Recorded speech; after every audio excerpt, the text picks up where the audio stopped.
Sarah Martinez had always been the girl who tried. At 26, she carried herself with the determined stride of someone who refused to give up, even when the world seemed designed to knock her down. Her calloused hands told stories of countless hours at the shooting range. Her focused eyes revealed an intensity that made seasoned instructors take notice, and her collection of participation ribbons spoke to a persistence that bordered on stubborn. The Riverside County Shooting Complex buzzed with its usual weekend energy. As Sarah pulled into the gravel parking lot, her beat-up Honda Civic looking out of place among the expensive trucks and tactical vehicles. She grabbed her worn gun case from the back seat, the leather handle smooth from years of use, and walked toward the range with the same mixture of hope and resignation that had become her weekend ritual. "Morning, Sarah," called out Jake, the range safety officer, as she signed in at the front desk. His greeting carried the familiar tone of someone who had watched her struggle week after week, month after month. "Range 3 is open if you want your usual spot." She nodded her thanks and made her way to the familiar concrete booth. The morning sun cast long shadows across the target lanes, and she could hear the sharp crack of rifles from the adjacent ranges, mixing with the distant hum of traffic on the interstate. This place had become her second home, a refuge where she could focus all her frustration and determination into the simple act of trying to hit what she aimed at. Setting up her equipment with practiced efficiency, Sarah arranged her shooting mat, adjusted the sandbags, and carefully removed her rifle from its case. The weapon was nothing special, a basic hunting rifle her father had left her when he passed 3 years ago. It wasn't the most accurate gun on the market, and it certainly wasn't the prettiest, but it was hers, and she was determined to master it. The first shots of the day echoed across the range as she settled into her shooting position. Through her scope, the paper target at 100 yards looked deceptively simple, a series of concentric circles with a bullseye at the center, waiting patiently for her to prove she belonged here among the serious shooters who made this sport look effortless. Her breathing slowed as she aligned the crosshairs, feeling the familiar weight of the rifle against her shoulder. The trigger pull was smooth, the recoil manageable, but when she lowered the rifle to check her shot, the familiar disappointment washed over her.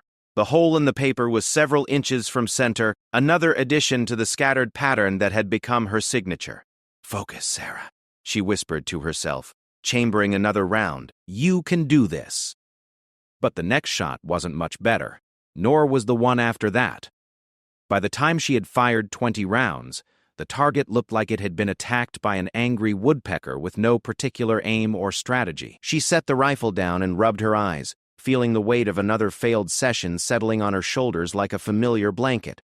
The sound of precise, rhythmic shooting from the next lane over had been providing a steady counterpoint to her own erratic firing. Each shot from her neighbor seemed to carry a confidence that she envied, a mechanical precision that spoke of serious training and natural ability.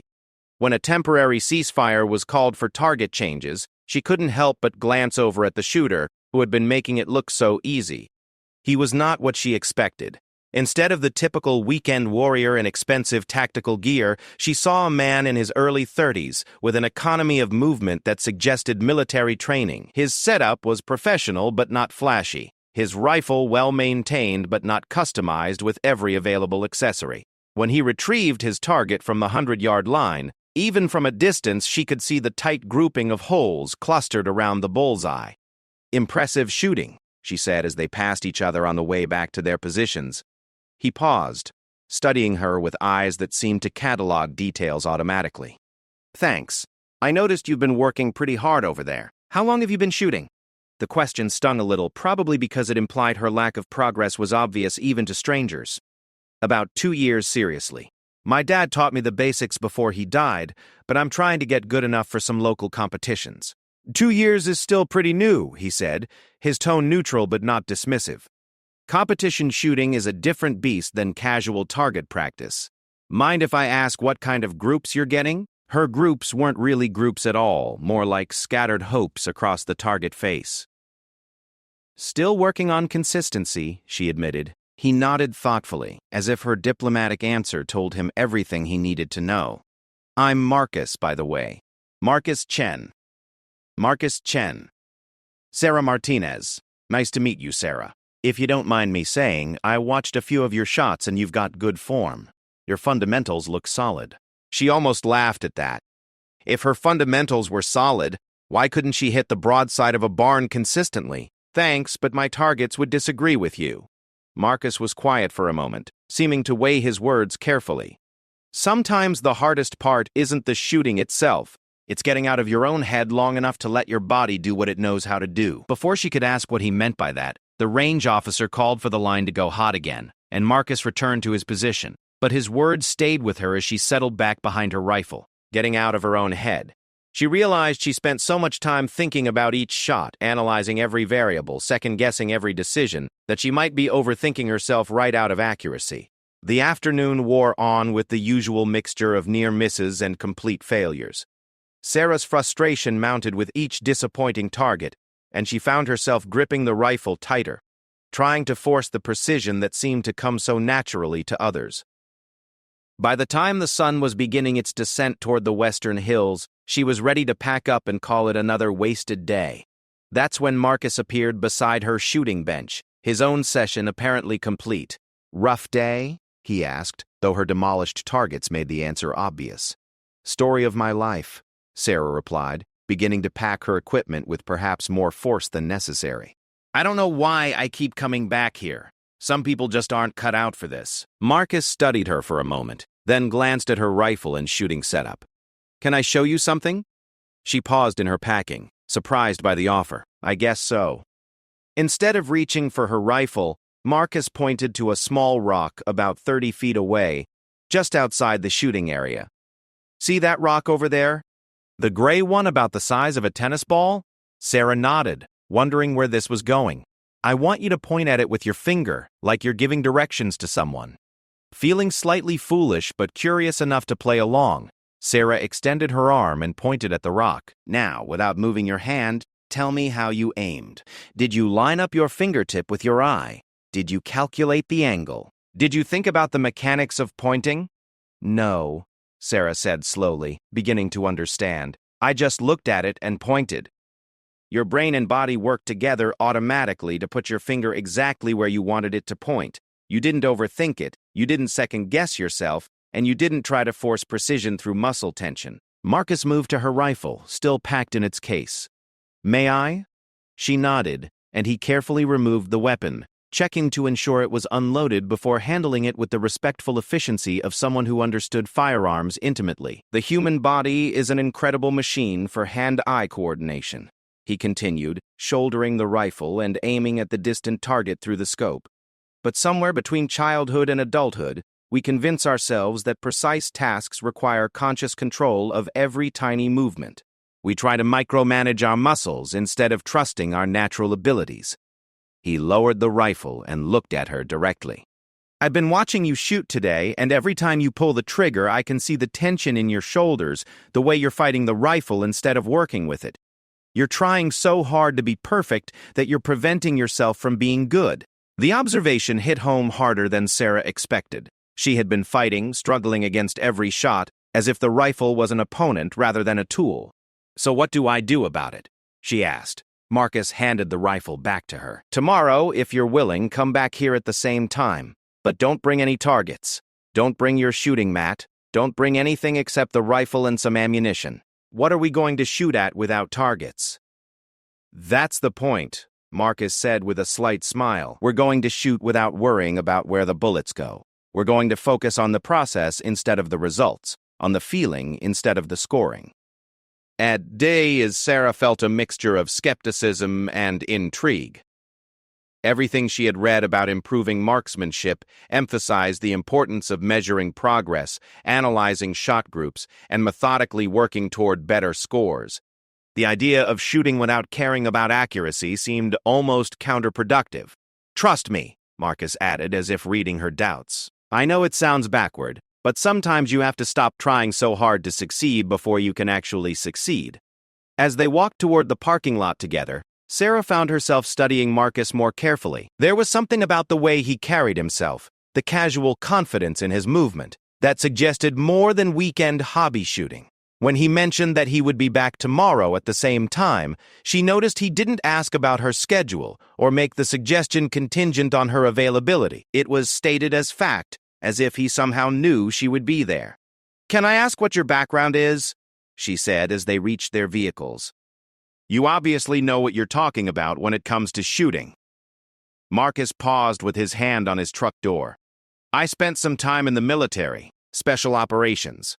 These days I do some contract training work, mostly for law enforcement and security companies. The casual way he mentioned special operations told Sarah more than if he had elaborated with details and stories. In her experience, the people who talked the most about their military service were usually the ones who had done the least, while those who had actually seen serious action tended to downplay their experiences. And you're willing to help someone who can't hit the broadside of a barn because... Marcus smiled at her self-deprecating description. Because everyone deserves to reach their potential. And because I have a feeling you're closer to that potential than you think. As Sarah drove home that evening, Marcus's words echoed in her mind. The idea that she might be overthinking herself out of accuracy was both frustrating and hopeful. Frustrating because it suggested that her biggest obstacle was herself, but hopeful because it meant the solution might be simpler than she had imagined. She spent the evening cleaning her rifle with unusual care, not because it needed the attention, but because the familiar ritual of disassembly, cleaning, and reassembly helped her process the day's unexpected encounter. Tomorrow would be different, she decided. Instead of approaching the range with her usual mixture of determination and desperation, she would try something new. She would try trusting herself. The next morning arrived with the crisp clarity that only comes with early autumn in Southern California. Sarah arrived at the range to find Marcus already there, setting up what appeared to be an unconventional shooting lesson. Instead of the usual targets at measured distances, he had arranged a variety of objects at different ranges and angles. Pieces of colored paper fluttered from fence posts, empty cans sat on stumps at various distances, and balloons bobbed gently in the morning breeze. "Good morning," Marcus greeted her as she approached, his tone carrying the quiet confidence of someone who knew exactly what he was doing. "Ready to try something different?" Sarah looked at the eclectic collection of improvised targets and felt a mixture of curiosity and nervousness. "This definitely looks different." "The idea is simple," Marcus explained as they walked toward the shooting position he had prepared. "Instead of focusing on precision and scoring, we're going to focus on connection and flow. Every shot you take today, I want you to pick a target, look at it, and trust your body to put the bullet where your eyes are focused." He pointed to a bright yellow balloon tied to a post about 75 yards away. "Start with that one. Don't worry about perfect sight alignment. Don't think about your breathing pattern. Don't analyze your grip. Just look at the balloon and shoot it." The instruction felt almost reckless after 2 years of methodical target practice, but Sarah decided to trust the process. She shouldered her rifle, found the balloon in her scope, and without her usual ritual of checking and double-checking every aspect of her shooting position, squeezed the trigger. The balloon disappeared in a small puff of yellow rubber. "I got it," she said, surprise evident in her voice. "You did," Marcus confirmed calmly, as if he had expected nothing less. Now the red one on the left post. This target was slightly farther and positioned at an angle that would have caused her to spend several minutes calculating holds and adjustments in her normal routine. Instead, she simply found it in her scope and fired. Another successful hit. "How am I doing this?" Sarah asked, genuinely puzzled by her sudden improvement. "You're not doing it," Marcus replied. "You're allowing it to happen. There's a difference." Over the next hour, Marcus guided her through shot after shot at his improvised target gallery. Some shots were successful, others were near misses, but every single one felt different from her usual range sessions. Instead of the tension and struggle that had characterized her shooting for 2 years, there was a sense of flow and natural rhythm. The key, Marcus explained during a break to set up new targets, is understanding that precision shooting is more like pointing than like engineering. Your brain is incredibly good at hand-eye coordination when you don't interfere with the process. As the morning progressed, Sarah began to understand what he meant. When she stopped trying to consciously control every aspect of her shooting and instead focused simply on connecting with the target, her natural abilities began to emerge. It wasn't magic and it wasn't effortless, but it was fundamentally different from the struggle she had been experiencing. "Why did nobody ever teach me this before?" she asked as they prepared for another string of shots. Marcus considered the question carefully. Most people learn to shoot the same way they learn to drive a car or tie their shoes, through conscious, step-by-step instruction. That works fine for basic safety and mechanics, but it can actually interfere with the intuitive aspects of marksmanship.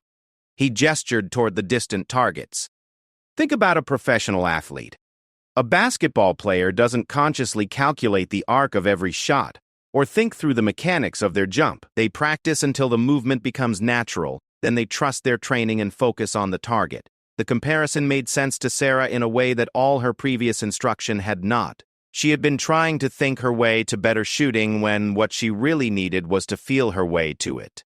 As the session continued, Marcus gradually introduced more challenging shots, targets at greater distances, smaller objects, and eventually shots that required her to engage multiple targets in sequence. With each challenge, Sarah felt her confidence growing not because she was trying harder, but because she was learning to trust the process. "There's one more thing I want to show you," Marcus said as their session began to wind down.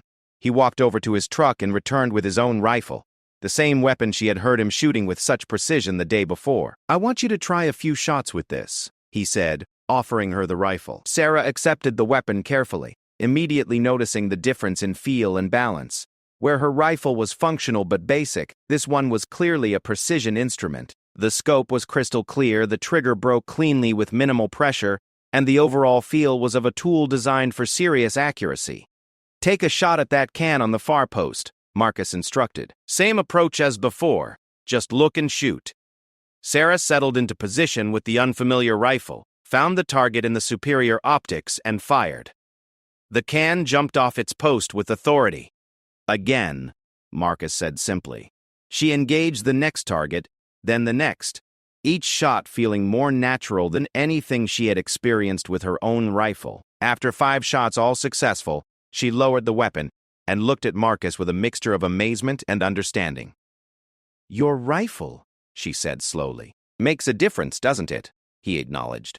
"You've been learning to drive with a car that has alignment problems and worn tires. Your fundamentals are actually quite good, but your equipment has been working against you instead of with you." The revelation was both enlightening and disheartening. She had spent 2 years assuming the problem was her lack of ability, when at least part of the issue was simply inadequate equipment. "So what do I do now?" Sarah asked. "I can't afford a rifle like this one." Marcus was quiet for a moment, studying her with the same evaluating look she had noticed the day before. When he spoke, his tone carried a weight that suggested he was making a significant decision. "I have a proposition for you," he said finally, "but it's not something I want you to answer today. Take some time to think about it." Sarah waited, sensing that whatever he was about to suggest would be important. "I do training work for various organizations, and I'm always looking for people who have the right combination of dedication, coachability, and natural ability. You've demonstrated all 3 today." Marcus paused, choosing his words carefully. "I'd like to offer you a chance to train seriously, with proper equipment and professional instruction. But it would mean committing to a level of training that goes far beyond weekend hobby shooting." The offer hung in the air between them like a challenge and an opportunity rolled into one. Sarah felt her heart rate increase as she processed what he was suggesting. "What kind of training?" she asked. "The kind that would prepare you for competition, certainly, but also the kind that could open doors to careers in law enforcement, private security, or specialized training roles. The shooting skills are just the foundation. There's a whole world of opportunities for people who can handle precision work under pressure." Marcus shouldered his rifle and began packing his equipment with the efficient movements of someone accustomed to military precision. "Think about it, Sarah. You have more potential than you realize, but potential means nothing without the right development and opportunities." As they walked back toward their vehicles, Sarah's mind raced with possibilities she had never considered. For 2 years, her goal had been simply to become competent enough for local shooting competitions. The idea that her interest in marksmanship could become something more significant had never occurred to her. "Why are you making this offer?" she asked as they reached the parking area. "You don't know anything about me except that I've been struggling at the range for 2 years. Marcus stopped and faced her directly. "Because I recognize something in you that you don't see in yourself yet. 24 hours ago, you thought you were just someone who couldn't shoot straight. Today, you hit targets you didn't think you could hit with a rifle you'd never fired before." He paused, his expression serious. "That's not luck, Sarah. That's natural ability that's been waiting for the right opportunity to emerge. As Sarah drove home that afternoon, she replayed every moment of the morning's session. The feeling of hitting target after target, the sense of connection and flow that had replaced her usual struggle, and Marcus's unexpected offer all swirled together in her mind. For the first time in years, she felt like she was standing at the edge of something significant, a possibility that could change the entire direction of her life. That evening, she sat in her small apartment cleaning her rifle and thinking about Marcus's proposition. The weapon that had seemed adequate that morning now felt clunky and imprecise in her hands. But more than that, she realized that her entire approach to shooting, and perhaps to life, had been based on the assumption that she was fighting against her limitations rather than working with her strengths. The decision, she knew, would require more than just wanting to be a better shooter.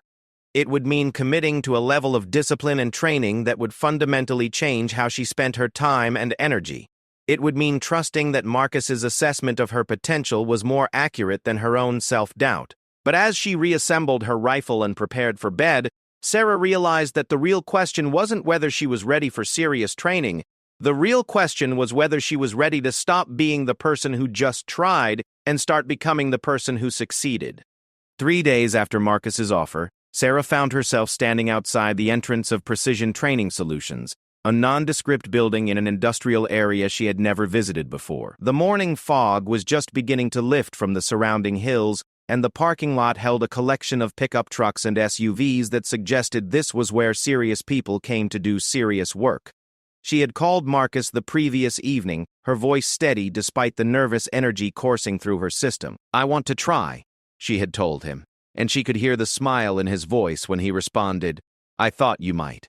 Now, faced with the reality of what she had committed to, Sarah felt a familiar mixture of determination and doubt. The building looked more like a warehouse than a training facility, with high windows and heavy steel doors that revealed nothing about what waited inside. Marcus appeared at the entrance before she had even reached the door, dressed in tactical pants and a plain gray t-shirt that somehow made him look more official than any uniform could have. His greeting was warm but businesslike, the tone of someone who took training seriously and expected the same from his students. "Ready for this?" he asked, holding the door open for her. "As ready as I can be," Sarah replied, stepping into what she immediately realized was far more than just a shooting range. The interior of Precision Training Solutions was a revelation. Instead of simple shooting lanes, the facility featured multiple environments designed to simulate real-world scenarios. There were urban mock-ups with building facades and vehicle props, outdoor ranges with natural terrain features, and specialized areas for different types of weapons training. The smell of gun oil and leather mingled with something that might have been determination itself. "This is impressive," Sarah said, taking in the scope of the facility. "We train people for situations where missing isn't an option," Marcus explained, leading her toward a quieter section of the building. "Law enforcement, private security, competitive shooters, and people who just want to understand what they're really capable of." They stopped at a small classroom area where several other people were already seated, a mix of men and women ranging in age from their 20s to their 50s. Some wore military-style clothing, others looked like they had come straight from office jobs, but all of them shared a focused intensity that Sarah recognized from her own reflection in recent days. "Everyone," Marcus announced to the group. "This is Sarah Martinez. She's going to be joining our Precision Fundamentals program." The introductions that followed revealed a diverse group united by their commitment to excellence in marksmanship. There was Janet, a police detective looking to improve her tactical shooting skills. Mike, a competitive shooter working toward national-level competitions. Rebecca, a security contractor who needed to maintain her certification. And Tom, a recently retired Marine who was considering a career in private training. "The first thing you need to understand," Marcus began as the formal session started, "is that everything you think you know about shooting is probably incomplete. Most civilian shooting instruction focuses on basic safety and recreational accuracy. What we do here is different." He moved to a whiteboard and began sketching diagrams that illustrated the difference between conventional marksmanship training and what he called performance shooting. "Conventional training teaches you to shoot well under ideal conditions," he explained. "Stable positions, known distances, unlimited time, and minimal stress. Performance shooting teaches you to maintain precision under any conditions: time pressure, physical stress, environmental challenges, and psychological pressure. Sarah felt a chill of recognition as she realized what she was getting herself into. This wasn't just advanced target shooting. This was training for situations where accuracy could be a matter of life and death. Over the next 12 weeks, Marcus continued, we're going to rebuild your understanding of marksmanship from the ground up. We'll start with the fundamentals you think you already know, then progress through increasingly challenging scenarios designed to test and develop your abilities under stress. The morning session began with what Marcus called diagnostic shooting. Each student was given a standard rifle and asked to engage targets at various distances using their existing knowledge and techniques. For Sarah, it was a humbling reminder of how far she had to go. While her shooting had improved dramatically during her session with Marcus a few days earlier, she was still the least experienced person in the group. Don't worry about where you are now, Marcus told her quietly as they reviewed her target. Focus on where you're going. The afternoon brought Sarah's first real lesson in what Marcus called natural point of aim. Instead of trying to force her body into textbook shooting positions, he taught her to find the natural alignment between her body, the rifle, and the target that would allow for consistent accuracy with minimal conscious effort. Your body knows how to do this, he explained as she struggled to find the right position. But you have to stop fighting against your natural biomechanics and start working with them. It was a lesson that extended far beyond shooting technique. As Sarah began to understand the concept of natural point of aim, she realized that much of her previous struggle had come from trying to force herself into positions and techniques that didn't work with her body type and natural movement patterns. This is why cookie-cutter training programs don't work, Marcus said as he adjusted her stance slightly. Everyone's body is different. Everyone's natural mechanics are different. And effective training has to account for individual variations. By the end of the first week, Sarah was beginning to understand the scope of what she had committed to. The training was physically demanding, mentally challenging, and emotionally intense in ways she hadn't expected. But it was also revelatory. For the first time in her life, she was learning to trust her instincts and natural abilities rather than fighting against them. The second week brought the introduction of what Marcus called stress inoculation. Instead of shooting from comfortable benches with unlimited time, students were required to engage targets after performing physical exercises, under time constraints, and with various distractions designed to simulate real-world conditions. Combat accuracy and range accuracy are two different skills, Marcus explained as Sarah struggled to control her breathing after a series of sprints. You can be a perfect shot on a static range and completely ineffective when your heart rate is elevated and your hands are shaking from adrenaline. The exercises were designed to gradually increase stress levels while maintaining focus on fundamental shooting skills. Sarah found herself shooting after climbing obstacles, crawling under barriers, and performing tasks that left her physically and mentally fatigued. But gradually, she began to develop the ability to maintain accuracy even under challenging conditions. The key, Marcus told the group during a break, is understanding that stress is just another variable to be managed, not an obstacle to be overcome. Elite performers in any field learn to maintain their skills under pressure. It was during the third week that Sarah began to understand why Marcus had seen potential in her that she hadn't recognized in herself. While she was still the least experienced shooter in the group, she was also the most adaptable. Where other students sometimes struggled to modify techniques they had learned elsewhere, Sarah approached each new lesson with the openness of someone who had no preconceived notions to overcome. "You're like a blank slate, Rebecca," the security contractor told her during a lunch break. "The rest of us have to unlearn bad habits before we can learn new techniques. You get to start fresh." The observation was both encouraging and intimidating. Sarah realized that her years of struggle at the local shooting range, while frustrating at the time, had prevented her from developing the kind of ingrained bad habits that could be difficult to overcome later. By the fourth week, the training had progressed to what Marcus called precision under pressure. Students were required to engage small targets at significant distances while dealing with time constraints, physical stressors, and environmental challenges. It was here that Sarah experienced her first real breakthrough. The exercise involved shooting at a series of 6-inch targets placed at distances from 100 to 300 yards. Students had to engage each target within a specified time limit while moving between shooting positions that required different techniques and approaches. Sarah had been struggling with the longer distances, her hits becoming increasingly inconsistent as the range increased. "Stop thinking about the distance," Marcus advised during one of her attempts. "The bullet doesn't care how far it has to travel. It only cares about being pointed in the right direction when it leaves the barrel." Something clicked for Sarah in that moment. Instead of focusing on the difficulty of the shot, she began focusing on the simplicity of the task. Point the rifle where she wanted the bullet to go, and trust the equipment to do its job. Her next string of shots was the best she had ever fired, with 5 hits out of 6 targets at varying distances. "Now you're starting to understand," Marcus said, approval evident in his voice. "Distance is just a number. The fundamentals remain the same whether you're shooting at 50 yards or 500. The 5th and 6th weeks introduced team-based exercises that required students to work together in coordinated shooting scenarios.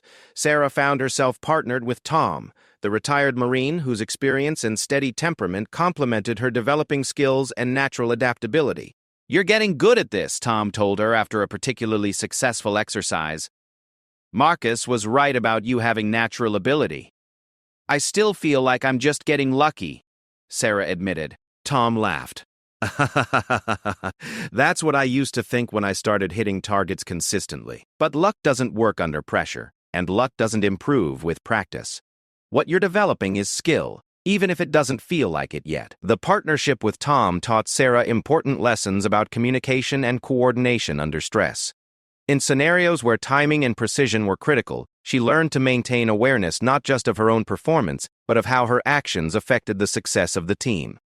"Individual marksmanship is just the beginning," Marcus explained during a debrief session. "In real-world applications, you're rarely working alone. The ability to maintain precision while coordinating with others is a completely different skill set." It was during the 7th week that Marcus began introducing what he called advanced problem solving. Instead of simply engaging stationary targets, students were presented with complex scenarios that required them to make tactical decisions about when, where, and how to engage multiple targets while managing limited ammunition and time constraints. "Shooting is easy," Marcus said as he outlined the day's exercise. "Shooting the right target at the right time while under pressure and managing multiple variables, that's the real skill we're developing." The scenarios were designed to simulate real-world situations where marksmanship was just one component of successful mission completion. Students had to prioritize targets based on threat level and strategic importance, manage their ammunition supply, and coordinate with teammates while maintaining the precision that the situations demanded. Sarah found these exercises both challenging and exhilarating. For the first time in her life, she was using her developing shooting skills as part of a larger problem-solving process. The experience was intellectually engaging in a way that simple target shooting had never been. "You're starting to think like a professional," Marcus observed after Sarah successfully completed a complex scenario involving multiple targets at varying distances and threat levels. That's the difference between recreational shooting and tactical application. The 8th week brought the introduction of equipment that Sarah had only seen in movies. Marcus provided students with access to precision rifles equipped with advanced optics, bipods, and other accessories designed for long-range accuracy. For Sarah, who had been training with basic equipment, the difference was revolutionary. "This is what happens when you combine developed skill with proper equipment," Marcus explained as Sarah engaged targets at distances she had never attempted before. "Your fundamentals provide the foundation, but the right tools allow you to extend your capabilities." Using the advanced rifle, Sarah was able to consistently hit targets at ranges that would have been impossible with her original equipment. But more importantly, she was beginning to understand the relationship between shooter skill and equipment capability in ways that went far beyond simple accuracy. "Equipment can enhance your abilities," Marcus told the group, "but it can't replace fundamental skills. A precision rifle in the hands of someone with poor fundamentals is still just an expensive club." The 9th and 10th weeks focused on what Marcus called environmental adaptation. Students trained in various weather conditions, lighting situations, and terrain features that affected shooting accuracy. Sarah learned to compensate for wind, adjust for temperature variations, and maintain precision in low-light conditions that would have been impossible during her weekend range sessions. "Real-world shooting rarely happens under ideal conditions," Marcus explained as students prepared to train during a rainstorm. Endicode. The ability to maintain accuracy regardless of environmental conditions is what separates professionals from hobbyists. The weather training was particularly challenging for Sarah, who had always assumed that shooting in anything other than perfect conditions was simply impractical. Learning to compensate for wind drift, account for temperature effects on bullet trajectory, and maintain clear sight pictures in rain and fog expanded her understanding of marksmanship far beyond anything she had previously imagined. By the 11th week, Sarah had developed skills that she wouldn't have believed possible 3 months earlier. She could consistently engage targets at long range, maintain accuracy under physical and mental stress, work effectively as part of a team, and adapt her shooting to various environmental conditions. But it was during this week that Marcus introduced the most challenging aspect of the training program. "Everything we've done so far has been about developing your technical skills," he announced to the group. This week, we're going to test your ability to apply those skills when the pressure is real." The final exercises involved scenarios designed to simulate actual high-stakes situations, where accuracy was critical, and failure had consequences beyond simply missing a target. Students were placed in role-playing scenarios involving law enforcement situations, competitive shooting matches with significant prizes at stake, and security situations where split-second decisions could affect multiple people. This is where we separate the people who can shoot well in training from the people who can perform when it matters, Marcus said as he outlined the week's challenges. For Sarah, the psychological pressure of these exercises was unlike anything she had experienced. The knowledge that her performance was being evaluated not just for accuracy but for decision-making under stress created a level of mental challenge that went far beyond technical marksmanship skills. But as the week progressed, she began to understand what Marcus had been preparing them for all along. The technical skills were important, but the real value of the training lay in developing the mental discipline and confidence necessary to perform at a high level when the stakes were real. "You're not the same person who walked in here 12 weeks ago," Marcus told her during the final evaluation session. "The question now is what you're going to do with these capabilities." The 12th and final week of the program concluded with individual assessments designed to measure each student's progress and identify potential career paths within the precision shooting community. For Sarah, the evaluation was both a celebration of how far she had come and a recognition of how much further she could go. "Your progress has been exceptional," Marcus told her during their final one-on-one session. 12 weeks ago, you were struggling to hit targets consistently at 100 yards. Yesterday, you successfully engaged multiple targets at 400 yards while under time pressure and physical stress. The numbers were impressive, but what struck Sarah most was the transformation in her confidence and self-perception. She no longer saw herself as someone who just tried, but failed to achieve her goals. Instead, she had become someone who could set ambitious objectives and develop the skills necessary to achieve them. "So what happens now?" Sarah asked as they discussed her options moving forward. Marcus smiled. "Now you decide whether you want to use these skills recreationally or professionally.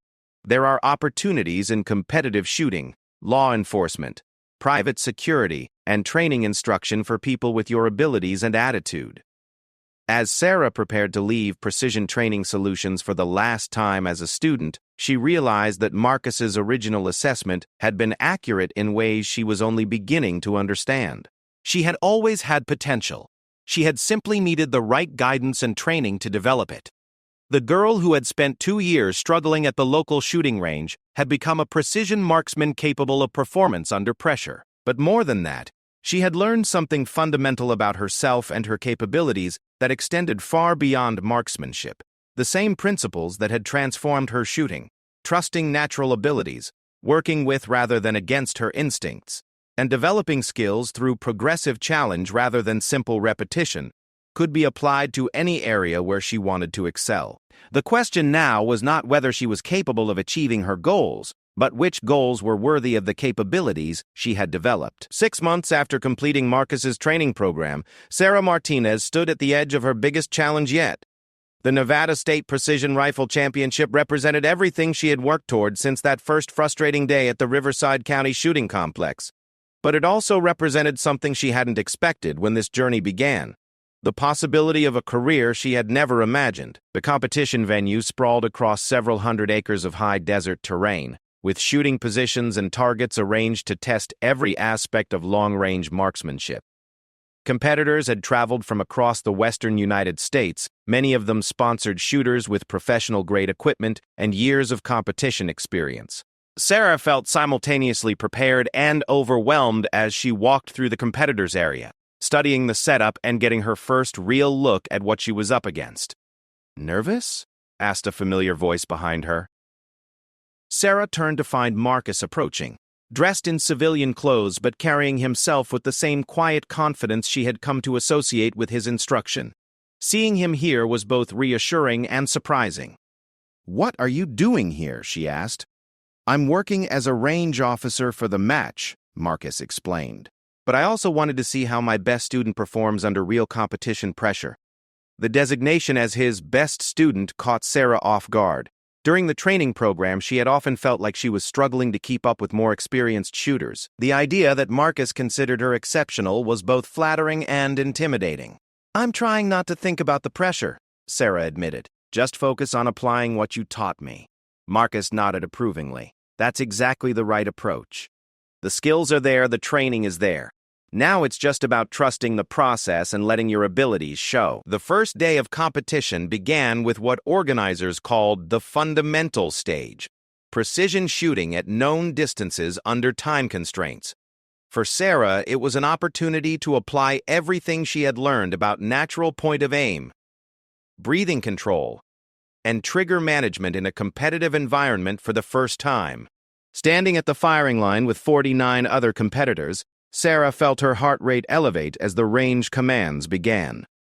The targets were small, the distances significant, and the time limits tight enough to prevent overthinking. As she settled into her shooting position and began engaging the first target, muscle memory took over.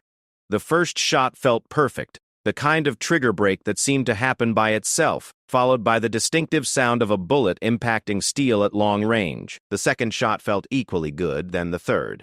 By the time she had completed the stage, Sarah realized she had stopped thinking about technique entirely and had simply allowed her training to guide her performance. "Clean run," announced the scorer, meaning she had successfully engaged all targets within the time limit. Looking around at other competitors, Sarah realized that not everyone had been as successful. Several experienced shooters had failed to complete the stage within the time constraints. "How did that feel?" Marcus asked when she stepped away from the firing line. "Natural," Sarah replied, somewhat surprised by her own answer. "For the first time in a competition setting, it felt like I knew what I was doing." The second stage tested what the organizers called field positioning, engaging targets from unconventional shooting positions that simulated real-world hunting or tactical situations. Competitors had to shoot from standing positions, kneeling behind barriers, and prone positions on uneven terrain. This was where Sarah's training with Marcus began to show its true value. While many competitors struggled to adapt their bench rest techniques to field positions, Sarah's education in natural body mechanics and adaptive shooting allowed her to find stable, accurate positions quickly and efficiently. Position shooting is where recreational shooters get separated from practical shooters, Marcus had told her during training. Anyone can be accurate from a perfect bench rest. Real marksmanship means maintaining precision regardless of position or conditions. By the end of the first day, Sarah found herself ranked in the top 10 overall, a position she had hoped for but hadn't expected to achieve. More importantly, she felt confident and in control rather than lucky or overwhelmed. "You're shooting like you belong here," observed Janet, the police detective from her training class, who had also entered the competition. "That's a big mental shift from when we started the program." Sarah realized Janet was right. 12 months ago, she had approached shooting with the mindset of someone trying to overcome inadequacy. Now, she approached it with the confidence of someone applying proven skills to achieve predictable results. The second day of competition introduced environmental challenges that would have been impossible during Sarah's early range sessions. Competitors faced shooting in wind conditions that required significant adjustments for bullet drift, temperature variations that affected trajectory, and lighting conditions that tested both equipment and technique. This is where equipment starts to matter, explained another competitor during the morning briefing. Cheap scopes and inconsistent ammunition will cost you points when conditions get challenging. Sarah had invested in quality equipment following Marcus's recommendation, but she was still shooting with gear that was functional rather than exotic. Watching some competitors with rifles that cost more than her car, she wondered if she was at a significant disadvantage. Equipment helps, Marcus told her when she expressed her concerns, but fundamentals win matches. I've seen people with $20,000 rifles shoot poorly because they relied on their gear instead of their skills. The win stage proved Marcus right. While some competitors with expensive equipment struggled to read conditions and make appropriate adjustments, Sarah found herself drawing on lessons about environmental adaptation that had been part of her training from the beginning. Instead of fighting the wind, she learned to work with it, using the natural rhythm of gusts and lulls to time her shots. Reading wind is part art, part science, and part intuition, Marcus had taught her. The key is understanding that wind is just another variable to be managed, not an obstacle to perfect shooting. By the end of the second day, Sarah had moved up to 7th place overall, ahead of several sponsored shooters with significantly more competition experience. But more than her ranking, what impressed her was the consistency of her performance across different challenges and conditions. You're not having lucky stages and unlucky stages, Janet observed that evening as they reviewed the day's results. You're just shooting consistently well regardless of what they throw at you. That's the mark of solid training. The third and final day of competition featured what organizers called the Unknown Distance Challenge, engaging targets at ranges that were not disclosed to competitors. Shooters had to use their skills in range estimation, environmental reading, and equipment knowledge to achieve first-round hits on targets that could be anywhere from 300 to 800 yards away. This stage separated competitors who had memorized solutions for specific scenarios from those who truly understood the principles of long-range shooting. Sarah found herself drawing not just on technical knowledge, but on the problem-solving skills that Marcus had emphasized throughout her training. Real-world shooting rarely comes with a pre-measured range card, he had told the training group. The ability to quickly assess distance, conditions, and required adjustments is what makes the difference between recreational accuracy and professional capability. Standing at the firing line for the unknown distance stage, Sarah studied the terrain features, wind indicators, and target characteristics that would inform her shooting solutions. Instead of guessing, she applied systematic observation skills to gather the information needed for accurate shots. The first target appeared to be approximately 450 yards away, positioned on a hillside with a crosswind that would require significant holdover and windage adjustments. Sarah took her time analyzing the shot, then settled into her shooting position with confidence in her assessment. The sound of steel ringing in the distance confirmed a successful hit, followed by similar successes on the remaining targets in the stage. When the final scores were tallied, Sarah had achieved a perfect score on the Unknown Distance Challenge, one of only 3 competitors to do so. Outstanding performance, announced the match director during the awards ceremony. 3rd place overall in her first major competition. Standing on the podium with her bronze medal, Sarah felt a sense of accomplishment that went far beyond the recognition of winning a shooting competition. The journey from struggling weekend shooter to competitive precision marksman represented a fundamental transformation in how she understood her own capabilities. But it was after the ceremony, during the social gathering that followed most shooting competitions, that Sarah received an offer that would change her perspective on what this new skill set might mean for her future. "I've been watching your shooting all weekend," said a woman who introduced herself as Catherine Morrison, Director of Training for a private security company. "Your consistency and problem-solving approach are exactly what we look for in our precision shooting instructors." The conversation that followed opened Sarah's eyes to career possibilities she had never considered. Catherine's company, Aegis Solutions, provided specialized training to law enforcement agencies, military units, and private security teams. They were always looking for instructors who combined technical expertise with the ability to teach complex skills to adults under pressure. "The shooting skills are important," Catherine explained, "but what we really need are people who can analyze why someone is struggling and provide solutions that work for different learning styles and experience levels." She realized that her own journey from struggling amateur to competitive shooter had given her insights into the learning process that might be valuable to others facing similar challenges. "I never thought about teaching," Sarah admitted. "The best instructors usually don't start out planning to teach," Catherine replied. "They start out wanting to learn, then discover they have a talent for helping others through the same process." 2 weeks later, Sarah found herself back at Marcus's training facility, but this time as a potential instructor rather than a student. Marcus had agreed to let her assist with a fundamentals class, both as a way to evaluate her teaching potential and to give her experience working with students who were facing the same challenges she had overcome. "Remember what it felt like to be frustrated and discouraged," Marcus advised as they prepared for the session. "That empathy is one of your biggest assets as an instructor." The class included a mix of law enforcement officers, competitive shooters, and recreational enthusiasts who wanted to improve their long-range capabilities. Watching them struggle with concepts that had once been equally challenging for her, Sarah found herself naturally identifying the specific issues that were preventing each student from achieving consistency. "You're overthinking the sight picture," she told one student who was struggling with target acquisition. "Trust your natural ability to center the crosshairs and focus on a smooth trigger pull. Your natural point of aim is off," she observed with another student. "Let your body settle into a position where the rifle naturally points at the target, then make minor adjustments rather than fighting against your biomechanics." By the end of the day, Sarah had worked with every student in the class, providing individualized instruction that addressed their specific challenges rather than applying generic solutions to unique problems.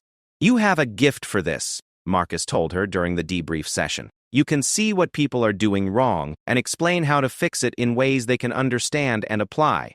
The feedback from the students was equally positive. Several commented that Sarah's explanations had helped them understand concepts that had been confusing when presented in more technical terms. "She knows what it's like to struggle with this stuff," one student observed. "That makes her advice feel more practical and less intimidating." 3 months later, Sarah Martinez walked into Precision Training Solutions for her first day as a full-time instructor. The transition from student to teacher had been rapid, but it felt natural in a way that surprised her. Her own journey from incompetence to expertise had given her unique insights into the learning process that complemented Marcus's technical knowledge and military experience. "Ready to help people discover what they're capable of?" Marcus asked as they prepared for her first class as lead instructor. "Ready to help them stop getting in their own way," Sarah replied, thinking back to her own early struggles with overthinking and self-doubt. The class that day included several students who reminded Sarah of herself a year earlier. Dedicated, frustrated people who had been trying hard but achieving inconsistent results.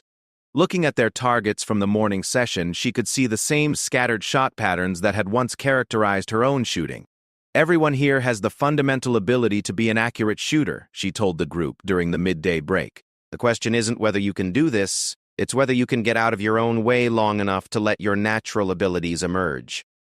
Over the following months, Sarah developed her own teaching methods that combined Marcus's systematic approach with her personal understanding of the psychological barriers that prevented people from achieving their potential. Her classes consistently produced students who not only improved their shooting but gained confidence in their ability to tackle other challenging skills.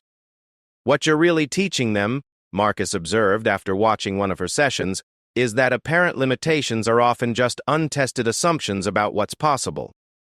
The insight was profound in its simplicity. Sarah's own journey had been about discovering that her perceived lack of natural ability was actually just a lack of proper instruction and self-awareness.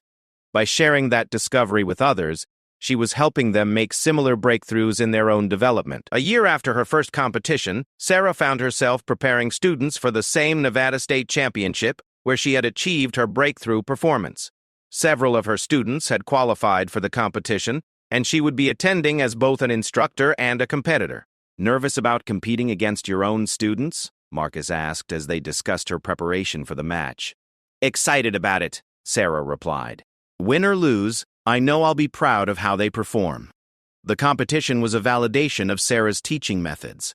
3 of her students finished in the top 20, including one who placed higher than Sarah herself. But rather than feeling disappointed by being outshot by someone she had trained, Sarah felt a sense of pride that surprised her with its intensity. "This is what good instruction looks like," Catherine Morrison told her during the awards ceremony. Students who exceed their instructor's performance. As Sarah watched her students on the podium, she realized that her transformation from struggling amateur to competitive shooter to professional instructor represented more than just career advancement. It represented a fundamental shift in how she understood success and achievement. The girl who had once measured her worth by her ability to hit targets had become a woman who measured her worth by her ability to help others discover their own potential. The skills that Marcus had taught her about precision shooting had evolved into skills for precision teaching, precision problem-solving, and precision mentoring. Standing in the Nevada desert, watching the sunset paint the mountains in shades of gold and crimson, Sarah reflected on the journey that had brought her to this point. 2 years ago, she had been a frustrated weekend shooter who couldn't understand why trying harder wasn't producing better results. Today, she was a professional instructor whose students were achieving successes that exceeded her own competitive achievements. The transformation hadn't happened overnight, and it hadn't been easy, but it had been possible because someone had seen potential in her that she hadn't recognized in herself, and because she had been willing to trust that assessment enough to commit to the work necessary to develop that potential. Now, as she prepared to help a new generation of students make similar discoveries about their own capabilities, Sarah understood that Marcus's greatest gift to her hadn't been teaching her to shoot accurately. His greatest gift had been teaching her to trust her own ability to learn, grow, and become someone she had never imagined she could be. The targets would always be there, waiting patiently for the next bullet to find its mark. But the real target had never been the paper circles at measured distances. The real target had been the limiting beliefs and self-imposed restrictions that prevented people from discovering what they were truly capable of achieving. And in that respect, Sarah Martinez had become a marksman who never missed.